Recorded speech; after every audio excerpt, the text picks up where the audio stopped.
So we have been on a series about the ultimate relationship, and today we'll be talking about one part of our relationships that is very important, and it goes to the men, but at the same time it goes to the women, so nobody's being left out. But I'll just start by defining what our ultimate relationship is all about so you can catch up to speed. We said an ultimate relationship is a relationship that is made between a faithful man and a virtuous woman. That's the definition of an ultimate relationship. A relationship between a faithful man and a virtuous woman. And we define who a faithful man is because God said nobody can see a faithful man except He brings that faithful man our way. And I believe the faithful man is the desire of every woman, the same as a virtuous woman is the desire of every man. So, a faithful man is somebody who will love the woman in whatever condition, as we saw it in 1 Corinthians chapter 13. He would love this woman always. He would never stop loving her. He would be kind to her and always forgive her, like he will love her all his life. And we said for these qualities to be seen in any man, God's hand has to be there. And if you want to be a faithful man, you have to see God, and God will make you a faithful man. And we said a virtuous woman is this woman who is also a successful woman, a submissive woman, a woman who can take care of her home, who can bring up godly children. And we said to have such a woman as well is only God who can bring out that kind of qualities in a woman. And we went through Proverbs 31 where we had the description of a faithful woman, and the qualifying factor was that she has a gentle spirit, that above all, whatever is the case with this woman, she is very gentle. And we decided to cancel the fact that a woman becomes gentle because they love her. We said God has asked for women to be gentle, not because they are being loved, but that your nature is that you should be gentle, and that when you are gentle, you become a prize that even God appreciates you. You become a prize that is so expensive, even in the eyes of God. So your gentle spirit doesn't come as a result of a man loving you. You are just gentle by nature, which means a man cannot change your nature because he doesn't love you or whatsoever it is. And we have come today to talk about one thing that is so much of a concern in relationships. And is to answer this question that why do men cheat?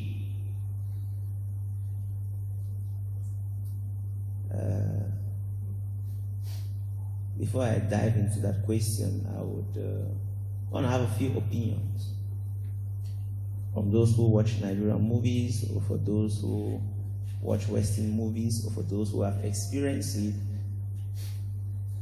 or for those who cheated in their dreams. I would want to ask a few questions like, can somebody tell me why you think men do cheat? I want us to be honest about this. And don't get me wrong, I didn't come to give you an excuse why men must cheat, or we didn't come here to say it's proper for men to cheat. Cheating is wrong. We are against cheating completely because the scripture is completely against it.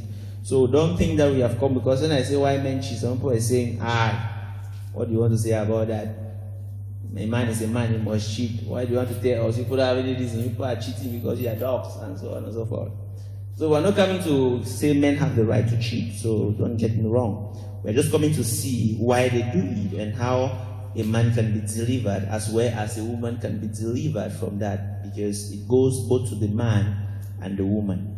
But now, my question to you is, why do you think men do cheat? Even if it's an opinion you have, we will appreciate it. Just one opinion, if you have. Just tell us. It must not be you. Maybe you saw your friend cheating and he told you why. So we'll not say that it is coming from your life. Just give us something. Why do you think men do cheat? Yes, definitely. Good, because they are never satisfied. Wow, I like that one. Because they are never satisfied. Good. Somebody should say something. They are mostly affected by what they see. They are affected by what they see. They are a whole lot by what they see, and they look too much. Their advice is they should do what? They should pluck off their eyes. And you will get there. Advice is that immediately you get married, pluck off the eyes of your man. Okay, somebody try again. You can't be staying quiet because in your closet where you guys fight about these things, people talk.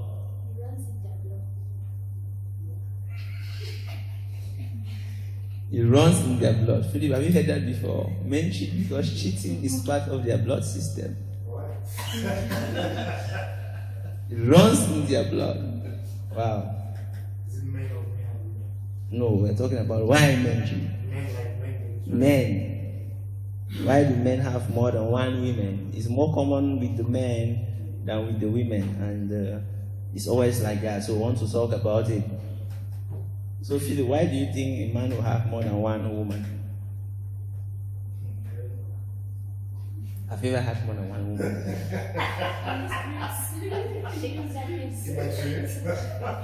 In your dreams. He does not know why a man should have more than one woman.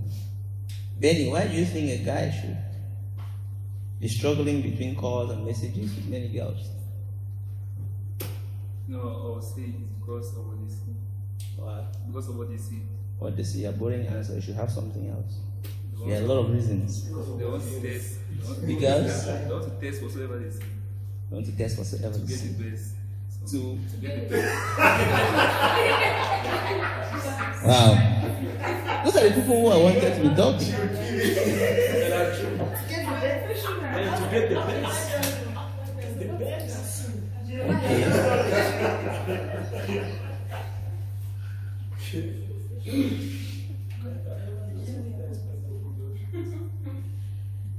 Why do men cheat? For the married, I want to talk on this side.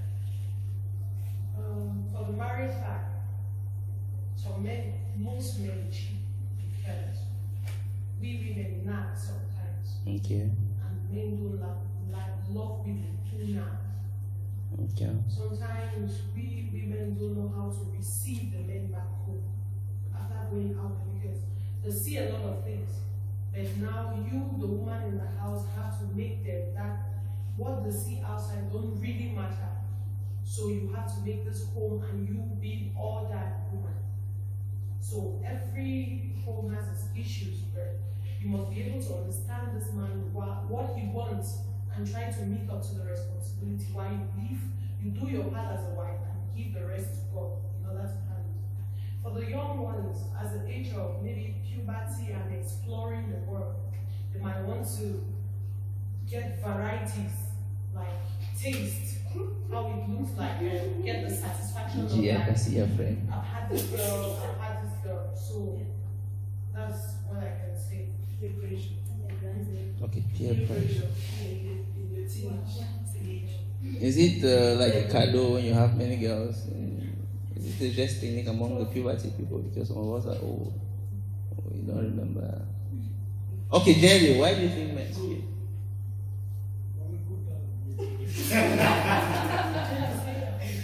Jerry, why do you think men do cheat? Well, as for me,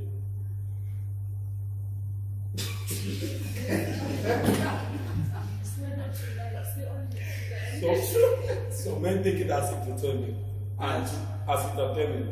Entertaining. Yeah. Okay. Like to know more about it. It's just like fun for them. They take it as fun. The reason I'm asking our opinions is because we are all caught up in different spheres of life and we see things that others don't see. And the truth about what I'm saying is that everybody has something to say, which is true. That's why you should not be ashamed of or don't hide what you have in your heart. Maybe you're growing up in a home where the mother, the father was cheating. You have a point and would like to listen to your point. So why do men cheat, my friend? For me, men do cheat because, firstly, like curses do follow some men that they don't know from their forefathers. That is why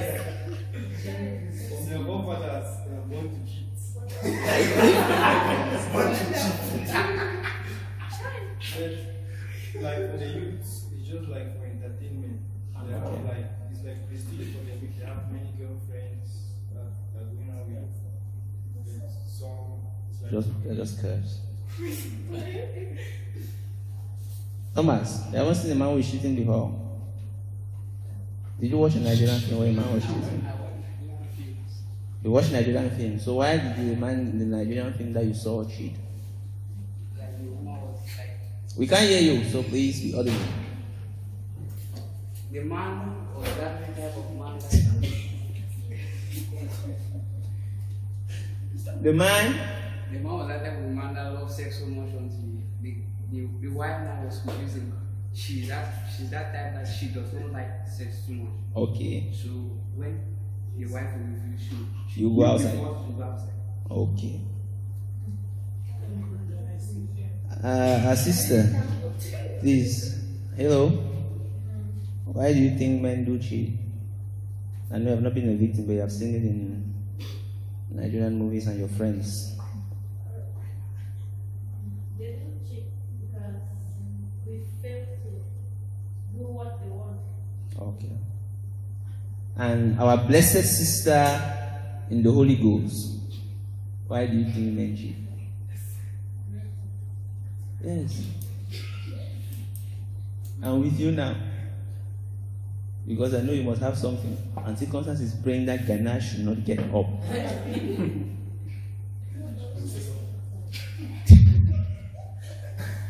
When we have him around, we don't need to record. You can replay it later. Okay, she just came in. She's trying to catch up, right? We would like to have an opinion from you why men cheat. Why do you think men cheat? Miang, you don't have to have any opinion in this matter. You just have to listen, because I don't think you even know why they cheat, right? You even know what cheating is. Good. Why do you think men cheat? I think the first reason is that human beings are never satisfied. Okay. The second reason is talking about marriage, like our sister said. Some women are really wonderful. Like they make a home like hell. It's too always hot, conflict, quarrel, so they just look for peace outside. Okay, those are very important answers to this wonderful question that we have posted to everybody this evening, and it's good that we take our answers to heart as we also listen to what God has to tell us about this matter. Hallelujah. As we also listen to that, is very important. Like I said before, at the end of this day, it's going for both the men and the women. And the reason it's going for the women is because oftentimes, following some of our answers, women have done all what they could do, and yet their men still cheated. So it brings them to a place of frustration, because there are women who will do everything that a man wants them to do. Like they'll do every single thing that a man wants them to do, and that man still cheat. So the woman will be wondering, why did he still cheat on me? You understand? So there is still that question hanging out there. Why did he still do this when I could do this? And that's when now the woman comes into this question, because she becomes sick. Because her husband is a cheat. She's not a cheat, but her husband is a cheat, so she's sick. So if she could only know why her husband cheats and get a solution to her husband's problem, she also will be delivered. But as long as she remains to believe that I am lacking, that's why my man is cheating, there's a big problem, because she'll keep doing things and the man doesn't change. So she gets into a place of frustration, and we're going to see how she can get out of deliverance from such frustration. Sister, do you think you have something to say now? You don't still know why men cheat. It's like the thing is more than you. You have looked at the thing continue. You don't want to think about the thing again. But let's come to some honesty. Before we get into the depths of this matter, it is true that human beings have a huge appetite for satisfaction that can never be satisfied. Human beings, we do have that. And what I want you to understand is these appetites tend to fall in different things. There are different things that gives everybody pleasure. Yours can be shopping. You can shop and you never get tired. Yeah, the point of no satisfaction is the problem of every human being. Yours can be that word you like to shop. And somebody else can be that word they like to eat. I have to preach, and I'm sorry if I say something that is part of your things that you love. Let's see something in Proverbs chapter 27, verse 20. Proverbs chapter 27, verse 20. I want us to be with our Bibles and flip through the pages so that you stay in connection with this program, because I know beyond all reasonable doubts that God has to deliver us today. I'm so certain about that. And the reason I'm so certain about it is because all my life in the church, I have never heard anybody talk about this. Proverbs chapter 21, verse 27, verse 20. It says that hell and destructions are never full, so the eyes of man are never satisfied. Hallelujah. It says, just like the grave, just like the ground is never full of dead bodies, no matter how much people die. If the whole world dies today and they bury them, there will still be space in the ground. So that is the degree to which human satisfaction can never get satisfied. That's the reason why if a man is cheating first on one woman, he ends up cheating with many, because he's looking for something that doesn't exist. He's looking for satisfaction, and the problem here is that word. You can never get enough satisfaction. That's why you can be dying to have one particular shoe or club, and you do everything to buy it, and 2 weeks later, you're looking for something else. But until you have it, you would act as though when you have it, you will be very okay. But you just see that when you have it, what happens is that what you want something else. And somebody will say, of course, it's true, our satisfaction are never fully accomplished. But when you cheat on a woman, you are hurting somebody. So it's not the same like things, because if I buy a phone today and tomorrow I buy the new version, I'm not hurting the previous phone. Of course, it's true. That one is certain and it's correct that we can't compare human beings to things.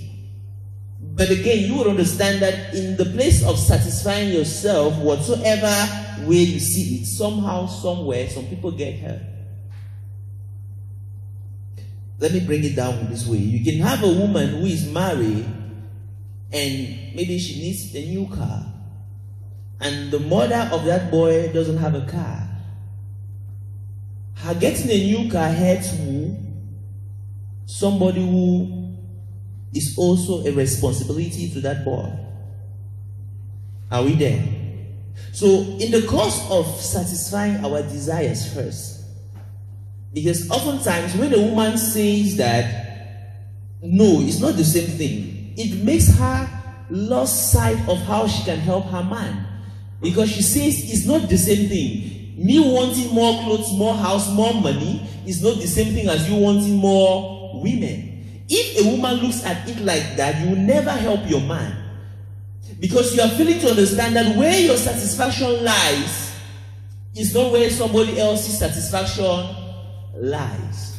And our point is the only way we can help people who cheat is to see why they do it. Because oftentimes you would struggle to help them not looking why they do it and giving help that is not needed. That's why you get frustrated, trying to kill yourself to be the best woman in the world, yet the man is not changing. Because you are giving a solution to a problem that don't link. You have a good answer in mathematics and you're bringing it to philosophy. It doesn't go. So our reason of trying to find out why men cheat is because we have to help them. As a woman, you don't want your man to cheat. And you are doing everything possible that he shouldn't cheat, and yet he's cheating. Why? He is suffering from that thing of what? Unsatisfied desire. And there's a point that he comes to that his mind would tell him, you need it. That his mind would tell him, let me ask you a question. King Solomon had how many wives? 300. 700 wives and 300 girlfriends. I want to ask you that in these 700 wives and 300 girlfriends, do you want to tell me that none of these women could cook? Because somebody can say, I cheated because my wife couldn't cook well. Do you think in 1,000 women, no one could cook? Somebody said because she's not good in bed. In 1,000 women, no one was good in bed. Somebody said because they were nagging. In 1,000 women, all were nagging. Somebody says because she's broke. In 1,000 women, all were broke. And we are not coming here with anybody's experience. We are coming with biblical experience because King Solomon has Guinness. His name is in the Guinness Book of Records. See, everybody will die. That man had 1,000 women. Some people have run away from the home today because of one woman. And here is someone who had 1,000 of them. And maybe it's because age caught him, he should have been adding it. So I want us to see the level to which human desire cannot be satisfied. That's why scripture says that word. He who commits adultery is a fool. The reason men cheat is because they are foolish. Because they are trying to satisfy something that will never be satisfied. So how do you deal with a fool?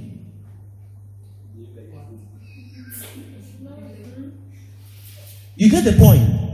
You are trying to help a fool. He's cheating because he is foolish. That's what scripture says. That anybody who commits adultery is foolish, because the Bible is telling you that you are looking for something that, it says, brainless people commit adultery. Because one, it says it is so destructive, it destroys your soul and it destroys yourself personally. It destroys your soul in what sense? It replaces your soul with something that isn't human. It means you do things and you ask yourself that, why did I do it? It means you know that it's something else that is happening to you. You do things until you look at yourself, sometimes you are ashamed. You are ashamed alive. Because you know that this thing I'm doing, you look at yourself, means your soul comes and looks at you. Your soul doesn't want to stay because that body is not controlled by the soul that God gave you. It means the devil takes over that soul and turns it into something else. You are looking for something that doesn't exist.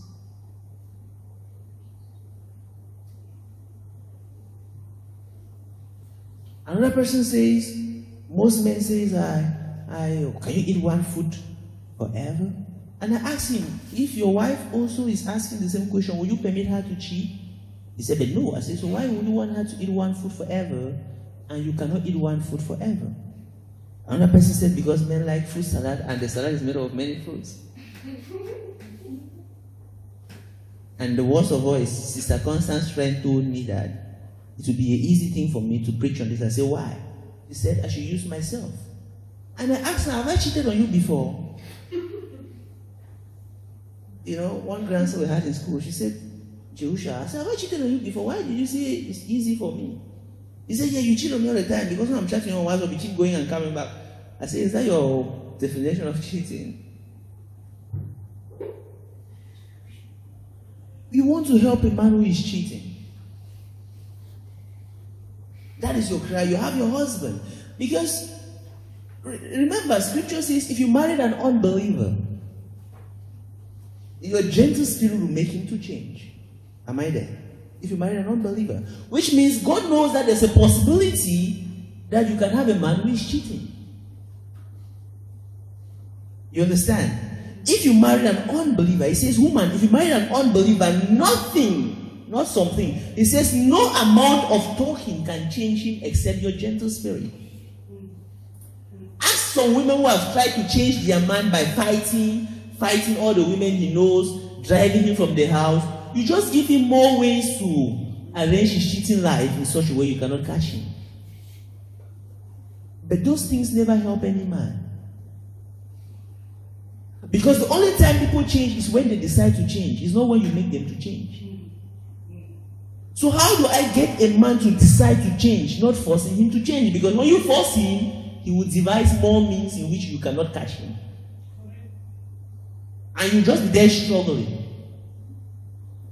But the problem is your intention is that you want to help him. And so women will say that word, I cannot stand it. Because God is saying, if you have a man who is an unbeliever, if you have a man who is a cheat, he says, a gentle way of behaving will make him change. And so women will say, no, I can't stand that. Of course, it's true. So women don't even see why a man should cheat. There's women that when they think about it, it makes them sick. They don't see any reason on earth why a man should cheat. And it becomes worse when they find out that he's cheating on them with somebody that is more useless. She begins to become sick and she's thinking she's the problem. You are not the problem. Get yourself delivered from that. It's not your problem. Look at the way this thing comes. James says that word. He says every form of sin comes from your desire and enticement. Which means that a man cheats from what he desires. It's not from what happens outside. It's not because the woman is nagging that makes a man to change, to cheat. Your nagging attitude can just be an accelerator to his activities. But first, it's just like you cannot accelerate a car without starting the engine. He has to ignite the engine. So a man who doesn't want to cheat, no matter how you nag, he can just sign a divorce and get married to somebody else. So you, the woman, don't kill yourself thinking that the reason your man is cheating is because you're lacking. A man who does not want to cheat will not cheat. You say, Mommy, if it's no go, who do who say pray? You get it? My point is, I want the women first to understand that it's not your problem. The cheating man is not as a responsibility because of you not being good in bed. It has nothing to do with that. I don't understand if in 1,000 women no one was good in bed for King Solomon. And it's King Solomon who is writing to us now and telling us that our desires will never be what?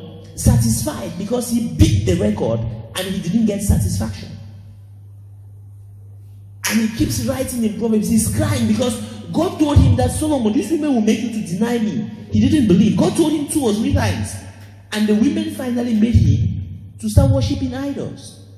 The wisest king started worshipping marabouts. You see how it can take your soul. Because now, this is the wisest man in the world worshipping idols. The wisest man. So now you understand that cheating is for fools. When you see a man who is cheating, just keep in your head first that is a fool. Because it's looking for something that doesn't exist. He's pouring water in a basket and expecting it to get full.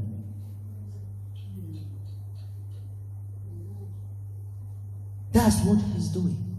And it helps you, the woman, first to not kill yourself. Then now you have to help him. You will say you cannot do it, but you can do it. And I'll tell you why you can do it. The scripture says the worst thing that can happen to a house is if the servant girl becomes the mistress. That any house that the husband tends to be sleeping with the house girl, he says it's one of the worst things that can happen in this world. Women, is it true? Your husband is sleeping with your house girl, especially the one that they call it cheap insult. The house girl that you cannot even eat on the same table with, now is sharing your husband. Can any woman take that? Let's be honest. It's difficult for a woman to take it. But I want to show you women in scriptures who took that. The Bible also says that Because oftentimes the man also will say, my wife cheated on me, I cannot stand it. The Bible says that the jealousy of a man whose wife has cheated is so bad that he can want to kill the person who committed that act with his wife. That's what the Bible says. That there is nothing that will stop his jealousy.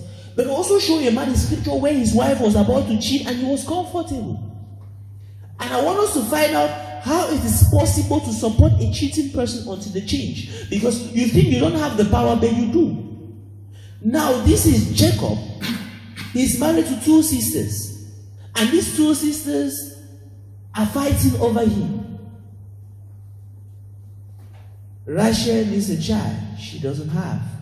Leah had children and she needed more children. Somebody will say, my husband cheated on me because I don't have a child.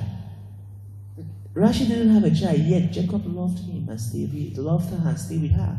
Leah gave him numerous children, up to 4, yet he didn't look towards the direction of Leah. So the fact that you don't have a child doesn't give the reason why your man is cheating. Don't kill yourself with delivering children that you don't want to catch his attention. They gave Jacob 4, and he was still dying behind the woman that didn't give him 1. And the Bible says Leah gave her servant girl to Jacob to sleep with. How did she stand that disgrace? To give her servant girl to sleep with her husband. And Rachel also did same. So now Jacob is in the house with 4 women. 2 are house girls. And there is no way that house girl will be treated the same after she sleeps with that man. You cannot treat her like a house girl again. The worst of all is that she's pregnant. She will be sick all the time. But my question is, how did Leah and Rachel support their house girls to sleep with their husband? Because they had an interest. Do we understand? They had an interest in that affair. That's why they accepted it to happen. And they were okay. Sarah accepted her house girl to sleep with Abraham. Why? She had an interest. And finally, when she had her child, her interest was lost, and she said, take your child and leave my house. She now could not support having to share her man with the house girl. But before, she supported it. How? God's interest is the goal of every child of God. Even if you don't see an interest in supporting a cheating man for him to change, God says winning him to Christ is an interest that God wants. So even if you don't see any interest, because if your man came and told you that they were about to send all of you in prison, and the only reason we cheated was to carry all this money and come and give you, and the dogs sit at your feet, a number of women would wave their anger. And they will support the cheating man. As a matter of fact, they'll push him to continue. Because they had an interest. But in this case, we are not looking into our interest. God's interest is the most valuable thing that God has given to every Christian. That if you're living with a man or a woman who is a headache, you can become so sober, so nice, to have them turn around one day, praying to God for them, and God will change them. Why? You are after God's interest, not after your interest. Abraham allowed his wife to go sleep with the king. Why? He was securing himself. Under normal circumstances, no man will allow his wife to sleep with another man. Except in Nigerian films where you see them doing because they are looking for a child. But because they have an interest, they can overcome the jealousy. Because you will tell them, see, God can help. You say, no, I cannot take this, I cannot take this. You can take it when you see it as the only option you have. The only option I have now is to, because now you change and go to another man and he keeps cheating. How many men will you have at the end of your life? Because there is no guarantee you'll be one who does not change. The Bible says, who can find a faithful man? Means it's a question to you. Who can? God is asking you who can, means no man can find. Who can find a faithful man? Are you praying for that one that has come your way that God should make him better? Or you are still searching for a faithful one? Who can find? In the process of fixing you and fixing the man, God needs us to have an attitude that is godly. that's why we say that word. Relationship has 3 phases. People come together and they behave like the wine party that the man said that word. Every man gives out the best when they are asked to do something. And after they give out their worst. But Jesus comes at the end and brings out the best. So when we meet, everybody will do the best style, all the gesting, all the nice dressing, all the nice talking, all the I don't need your money, I just want to be loved, and all those flashy things. The women will do it, the man will do all the show. And after they get tired, and you start seeing the worst part is coming out. And we cannot leave that and jump to another relationship just to enjoy the first stage. And after when the worst part comes, we leave and jump just to enjoy the first stage. Your life will keep being jumping, and jumping. And you will never settle because you are looking for something that you don't even want to fix one. But when you accept now, you bring God into the scene. God will remove something in that woman that you never knew existed. God will remove something in that man that you never knew existed and give it to you. Because when God comes, He gives the best, even when everybody is exhausted. He came to a party where people were drinking bad wine and getting drunk, and He brought the best wine. When He comes into your relationship, the person that you had seen that is a nobody, that is condemned for good, God will bring out the best in them. But God needs you to stand the gap. In relationship, the Bible says love is not self-seeking. If you get into a relationship, you're only thinking about you will never help anybody in that relationship. Because as long as the person does something that doesn't help you, you get offended. And you try to help him thinking that, me, I'm so faithful, why can he not be faithful? That is not the question. Do you understand? You are not him, he is not you. Maybe you have grown up in a home where your mother taught you how to be a faithful girl. Maybe the man had grown up in a home where they had taught him how to be a faithful man. And he gets married to a woman who is a talking machine. He can be a cheat and you can be a talking machine. He can be a cheat and you can be a greedy woman. You don't want anything to leave your house. And you keep shouting that it's a cheat. I saw a life story, I read a life story of a woman who was so greedy, but she didn't cheat on her husband. But she was so greedy, her husband picked her up from a bar and made him his wife. Gave her everything she wanted. She was so greedy that she killed this man's mother and killed the man because the man cheated on her. She killed the mother, killed the man, and threatened to kill her daughter that she brought into the home. And this man has been taken care of because the daughter didn't buy her attitude. So what are you talking about? A greedy man and a crafty woman. You see, your husband is cheating. How crafty are you? Don't you know there's also an attribute that is deadly? A virtuous woman, the Bible says, she accepts outsiders. She wants to feed people. She is loving, she is welcoming. And so women are there crying, my husband is a cheat. It's like that's the worst sin he has committed in the world. And God is asking you, your husband is a cheat and you are greedy. Don't you also think you need deliverance? And the husband has to put up with your greedy attitude. It means even if he has 100K, he gives you 90K. The remaining 10K, you want to know what he's doing with it. And you don't see that as a problem. These are all desires that lie in different things. They are bad. But the only way to fix them is that, what is the cause? The cause is not you. The cause is not because you're not performing the marital duties. All those things just accelerate it. If he has the desire inside him, that is what pushes him to do what he does. And you don't know where this man has come from. Somebody said he has been cursed. Of course, there are people who have cursed people. There are people who have been cursed. I mean, they do things and you ask them. If you want to know that it's frustrating, try to ask somebody why he cheats. He cannot give you any reason. Because if you're cheating on this woman because she's not good in bed, you met one who is good in bed and she cannot cook, what do? You also have to cheat to look for someone who can cook. And the one who can cook now cannot dress, so I have to cheat to look for someone who can dress. So now all these desires are tied in different women. And my friend Solomon, or my father Solomon, tried 1,000. It didn't show until he died. I was amazed. Even when David took somebody's wife, he heard what God asked him. He said, if you wanted more women, why didn't you come for me to give you? God is understanding that human beings have no end to their desires.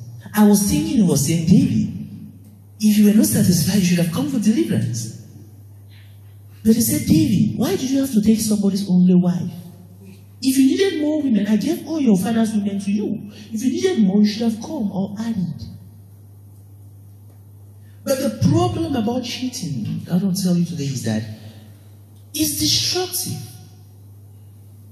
Job says it's self-destructive. It's destructive. The Bible says, young people, do not waste your strength on women. It says, enjoy your life with the woman that you love. It says, if you waste your strength on harlots, other people's children will chop your property. Like the story I told you about, she came into the house with another child. And it's the child who finally ended up eating all the properties of the house. Why Solomon is telling us is because he saw it all his life. He's speaking out of experience. You're not asking that to have experience. I'm speaking the Bible that has experience to us. Solomon says, young people, enjoy the woman you love. He says, find out one woman you love. Paul says, when you can no longer stay away from her, your skin is itching. Go and see the family, marry her and enjoy her. He says, drink water from your own well. Clean your well. Wipe it, let it be clean. And always drink the water that comes there. Don't be going to neighbors all the time to beg water from them.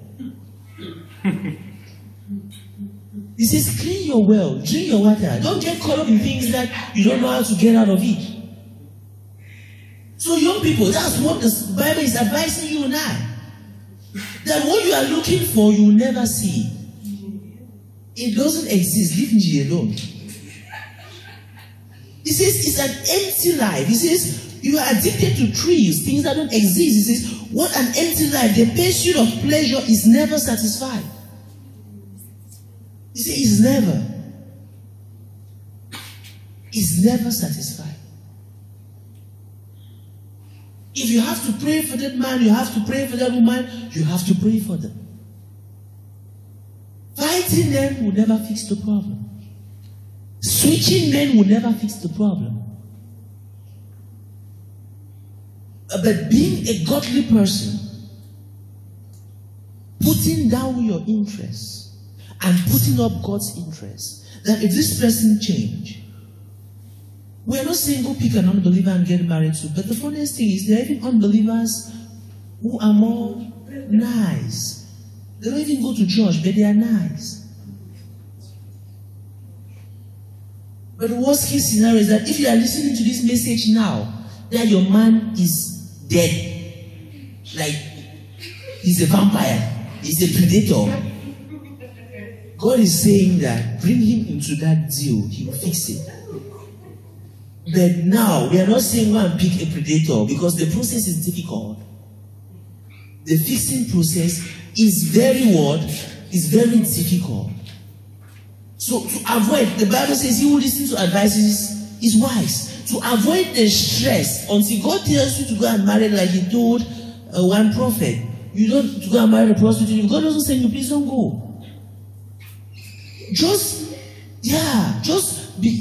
Try to ask God to bring, because there are some men who are already in the process of becoming faithful. God has already been working in your lives. If God brings such a man your way, you are already cool, you are okay. And there are some women who are already on the path of a virtuous woman. If God brings such a woman your way, you are cool.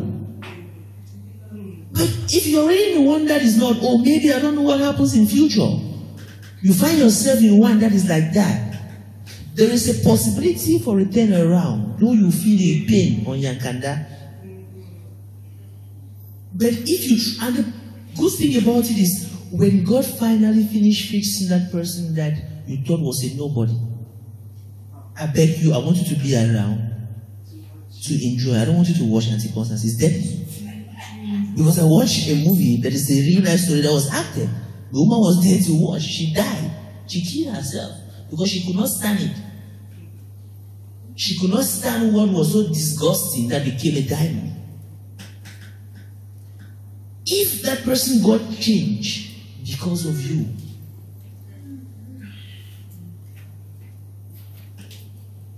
how would it look like? What's the need that I spend all my youthful age changing men, married, getting divorced, and now you are old and there's no wages? You know, I told you before, at 50, 60, 70, the love is different. When somebody stays with you for that long, a bonding comes in play that cannot be separated. So you're not wasting your life trying to be there for somebody to become better. I know you ask me, how far am I sure? Scripture says it, that a gentle woman, her way of living would cause the man to turn around. It's the Bible who says it. So it's a guarantee that I'm giving to you. That if you meet such person like that, put yourself out of the scenario. It's not your problem that he's cheating. It's only on that platform that you can be helpful to him. But he says, if they want to leave you, allow them. The Bible is not saying you should kill yourself with some man. He says, if they want to leave you, allow them. If the woman wants to go, allow them. He says, but if they want to stay with you, please do not allow them to go. Be there for them. Why would God say that if you divorce, I want to marry back the very person? That's what Jesus said. He says, if you divorce, and in case you want to get married, he says, marry back the very person. Because he's telling you that what you're looking for, you still get married to another human being in different clothes. And you still start the process from scratch. Are we there? It is sweet if we take this advice. As young people, it is destructive to live a flirting life. Because at times, your soul will not be your soul. Do you understand? Your soul will not be your soul. It will be the devil working in you, which means you will see some big men, you hear that they raped a girl of 4 years, 3 years. You get the point? You're asking, but why? Their soul has been controlled by the devil. You have money, so women will pay you, you pay them, they will come for you. Why would you go and be raping someone who cannot even defend herself? Do you think the man is normal? They are no longer normal. Their soul has been taken over by the devil because why? They gave him road. They started it. It's become an addiction. Have you ever been addicted? Just like drugs, cigarette, drink, cheating becomes an addiction. Who has been addicted before to something? Like, you can't stay with that. You just want the thing. You can't stay. I know for the women, it's just come on with shopping. But it's an addiction.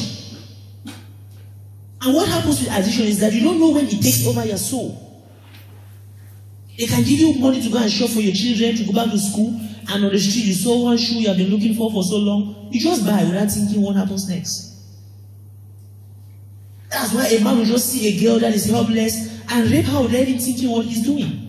He became addicted. The devil took over his soul.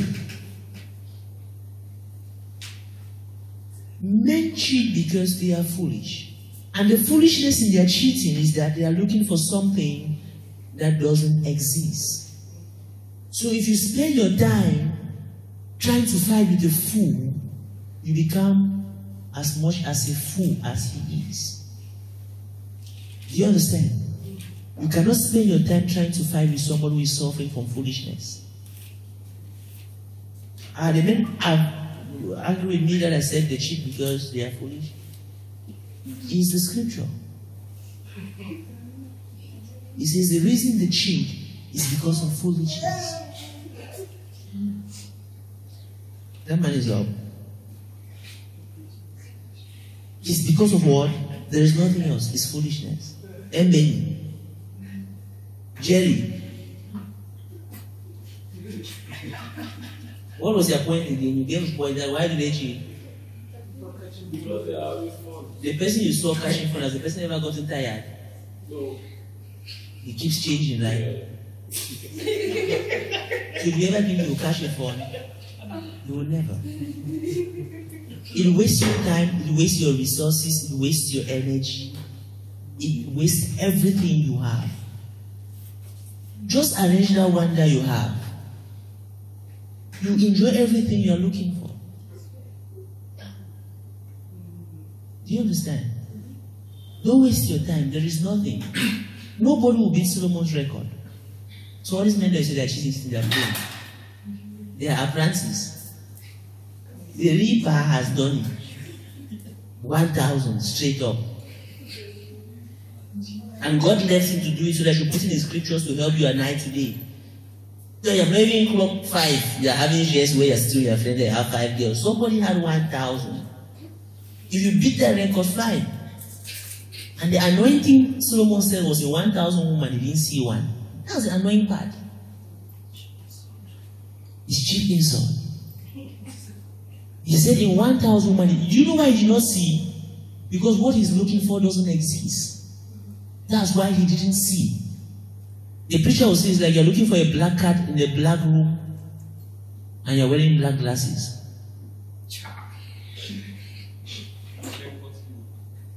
And the cat is not there. That was his conclusion. The black room looking for a black cat with black glasses and the cat had left.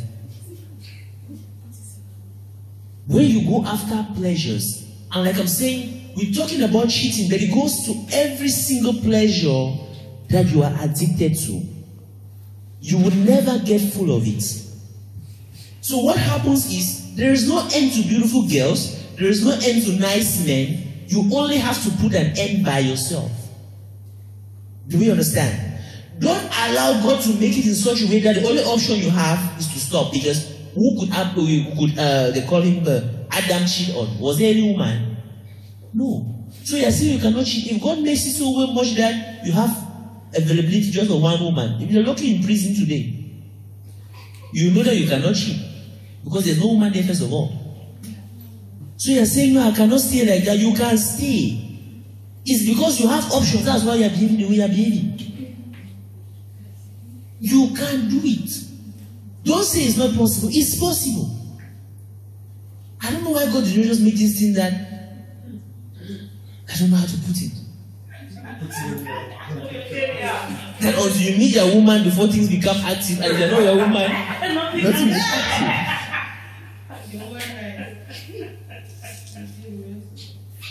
Eh?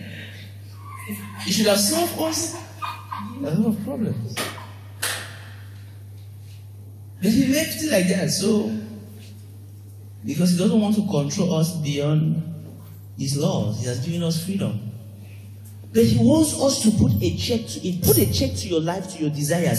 It's until you put a stop. There's no end to beautiful girls. There are always beautiful girls. If you have not seen, you still see. Sometimes some women approach you like you are approaching my friend Joseph. And you not say I cheated because she approached me. If you don't have the desire, no matter in what format they approach you, you will not cheat. You cheat because you had a desire, not because a girl approached you.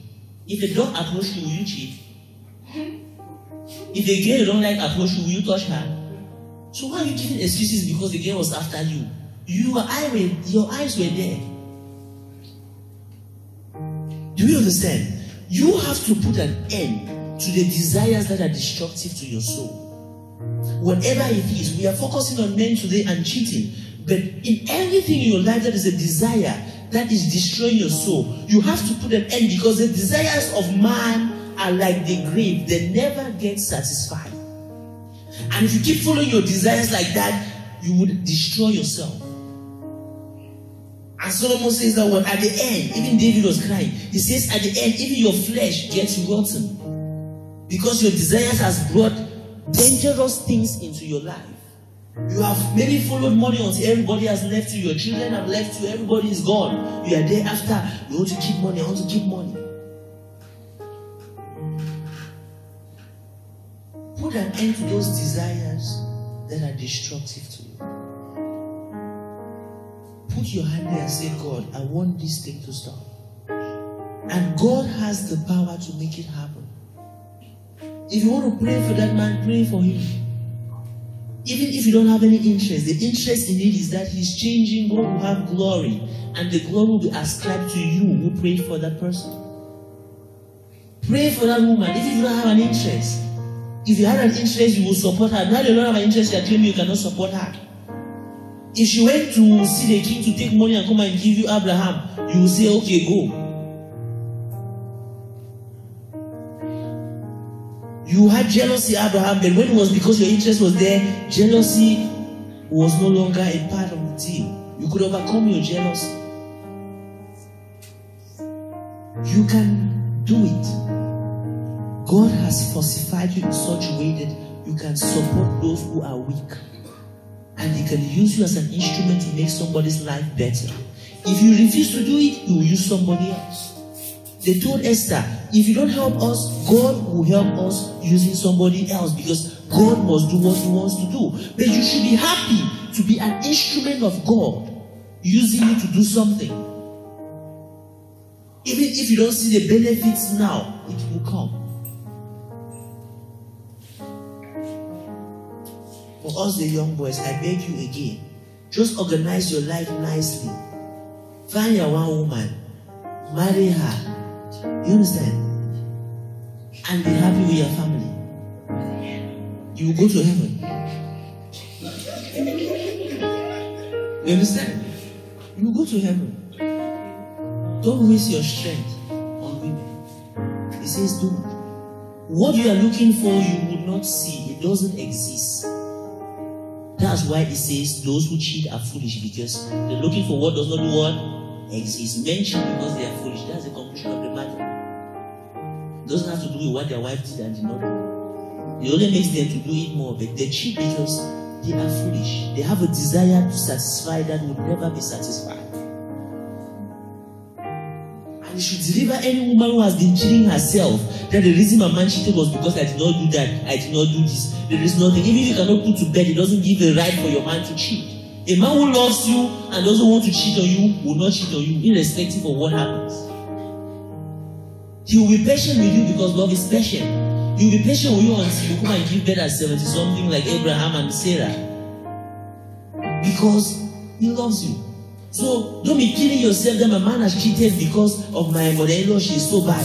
Because of my sister came to and insulted him. Just save yourself from that stress. It's not your problem. His cheating has nothing to do with you. It's his problem. He's suffering. He's sick. Pray for him. He's sick. Pray for him. That's all you can do. He is sick. Even if you have to leave, no problem. But pray for him. He is sick. You are safe. Stay away. Don't kill yourself. It's not your problem.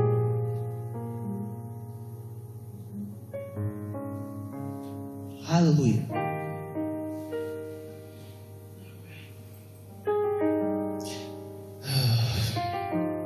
We just have a very short time to pick up a few questions and we stop this for now.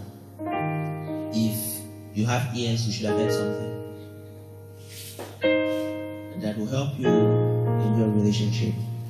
And if you have something that you want to ask, just please do it fast so we can